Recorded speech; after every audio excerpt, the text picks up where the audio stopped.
আমি আনাজ কাটতে বসে পড়েছি। কালকে নিয়ে এসেছি, আজকে এটা নষ্ট হয়ে গেছে। এখানে যে লাউ শাক নিয়ে এসেছি, এটা কাটবো, থোড় কাটবো। চলো আগে আনাজগুলো আমি কেটে নিই, তারপরে কি রান্না করবো চলো তারপরে দেখাবো তোমাদেরকে।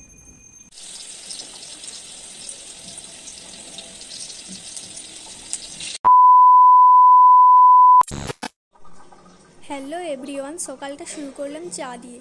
চলো চা বানাই, আর চা বানাতে বানাতে কিছু কথা বলি।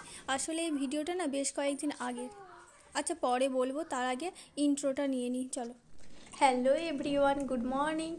আরও আজকে আবার একটা নতুন ভিডিও শুরু করছি সকাল থেকে।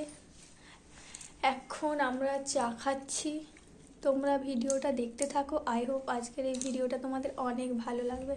স্কিপ না করে প্রথম থেকে শেষ পর্যন্ত দেখতে থাকো। চলো তাহলে এখনের মতো টাটা, এখন আমরা চাটা খাই। আমার এই ছোট্ট একঘেয়েমি জীবনে শেয়ার করার মতো কিছুই নেই, তবুও ভাবলাম চলো একটা ছোট ভিডিও শেয়ার করি তোমাদের সাথে। সারাদিন সেইভাবে কোনো কাজ থাকে না, তবুও ঘরে নর্মাল যে কাজগুলো হয় ওগুলোই করি। চলো, সকালে আমি স্নান করে ঘরের কাজবাজ করে নিয়ে পুজো দিয়ে দিয়েছিলাম। পুজো করার পরে আমি ছাদে এসেছিলাম জামা কাপড় মিলতে। চলো জামা কাপড়গুলো মিলে নিই, তারপরে নিচে গিয়ে নাস্তা করে সবজি কাটবো। আমার এই ছোট মিনি ব্লগগুলো তোমাদের কেমন লাগে অবশ্যই তোমরা কমেন্ট করে জানিও। আমি আনাজ কাটতে বসে পড়েছি। কালকে নিয়ে এসেছি, আজকে এটা নষ্ট হয়ে গেছে। এখানে যে লাউ শাক নিয়ে এসেছি, এটা কাটবো, থোড় কাটবো। চলো আগে আনাজগুলো আমি কেটে নিই, তারপরে কি রান্না করব চলো তারপরে দেখাবো তোমাদেরকে। আর ওকে বাজার থেকে দু একটা জিনিস আনতে বলেছিলাম, সেগুলোই আমাকে এনে দিয়েছে। তারপরে আমি এখানে রান্না শুরু করে দিয়েছি। সারাদিন সেইভাবে কোনো কাজ থাকে না তো, তাই রান্না বান্না খাওয়া দাওয়া এগুলোই তোমাদের সাথে শেয়ার করছি, আর কি বা শেয়ার করব। আর এখানে আমি বাজার থেকে তরমুজ নিয়ে এসেছিলাম, সেটা একটু কেটে দিয়েছিলাম, খাচ্ছিলাম। সারাদিন খাওয়া দাওয়া ছাড়া আর কোনো কাজ নেই।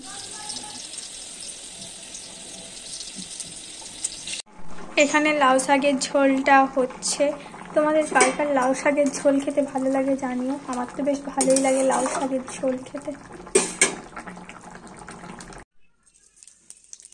আর এখন আমি ওই সবজিটাকে ফোড়ন দেবো, তার জন্য এখানে তো কড়াই তেল দিয়ে তেজপাতা, পাঁচফোড়ন আর শুকনো লঙ্কা দিয়ে তরকারিটা আমি ফোড়ন দিয়ে দিলাম।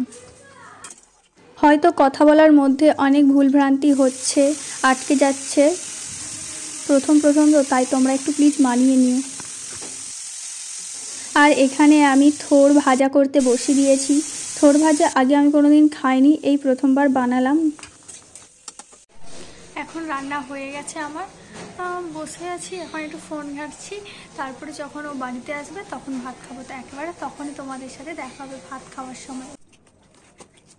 ও বাড়িতে এসেও গেছে, আমরা খেতে শুরু করে দিয়েছি।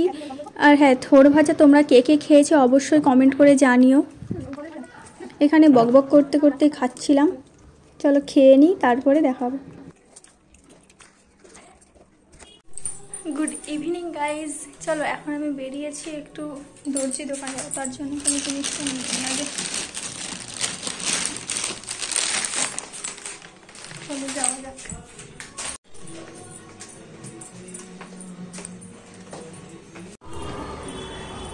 দর্জি দোকানে আমার কাজ হয়ে গেছে, দর্জি দোকানে কাজ মিটিয়ে এরপরে আমি যাচ্ছিলাম বাজারের দিকে। একটু দরকার আসলে মুড়ি কিনবো, তার জন্য মুড়ি কিনে। তোমরা ভিডিওটা কন্টিনিউ করতে থাকো শেষ পর্যন্ত। এবারে বাড়ি ফেরার পথে ও এখান থেকে একটু নাস্তা নিয়ে নিল, আর আমি নিয়ে নিলাম এখান থেকে এগ চিকেন রোল। চলো একেবারে বাড়িতে গিয়ে দেখা হবে। আমি বাড়িতে এসে গেছি, আর ওটা আমি এখন খেতে থাকি। তোমরা ভাবছো তো আমি সারাদিনে কত কী খেলাম? হ্যাঁ, আমি সবসময়ই খাই। আর আজকের এই ভিডিওটা আমি এখানেই শেষ করছি। আমি এটা খেতে থাকি। আর তোমাদের এই ভিডিওটা কেমন লাগলো অবশ্যই তোমরা কমেন্ট করে জানিও, আর ভালো লাগলে লাইক করে দিও।